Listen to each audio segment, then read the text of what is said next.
2019వ సంవత్సరం ఫిబ్రవరి 14వ తారీఖు రోజు భారత సాయుధ బలగాలపై పాకిస్తాన్ ప్రేరేపిత ఉగ్రవాదుల ఆత్మాహుతి దాడిలో 40 మంది సిఆర్పిఎఫ్ జవాన్లు బలిదానం కావడం జరిగింది. ఆ సంఘటన ఇప్పటికీ కూడా భారత ప్రజల్ని కలిసివేస్తుంది. అయితే ఇలాంటి సంఘటనలు అక్కడక్కడ దేశంలో జరుగుతున్నాయి. దీని వెనుక ఎవరున్నారు అనే విషయం సుస్పష్టం. కానీ ఈ చర్యలకు ఇక్కడున్నటువంటి కొందరు దేశ వ్యతిరేక శక్తులే తోడ్పాటును అందించడం నిజంగా సిగ్గుచేటు. ఇటీవల కాలంలో రాజకీయాల్లో మనం కొన్ని పరిణామాలను గమనిస్తున్నాం. అదేంటంటే భారతదేశం యొక్క సైన్యంపై, భారత రక్షణ వ్యవస్థలపై దేశంలో ఉన్న ప్రజలకు ఎవ్వరికి కూడా ఎలాంటి సంశయం లేదు.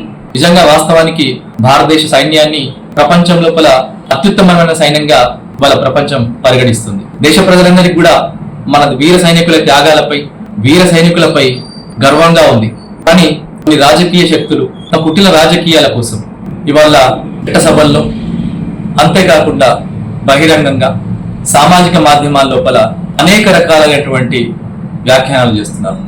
అంటే భారత సైనికుల యొక్క వీరత్వాన్ని, వారి యొక్క శౌర్యాన్ని తక్కువ చేసి చూపే విధంగా, విదేశీ శక్తుల యొక్క శక్తి సామర్థ్యాలను ఎక్కువ చూపెట్టే విధంగా అనేక రకాలుగా వారు మాట్లాడడం నిజంగా సిగ్గుచేటు.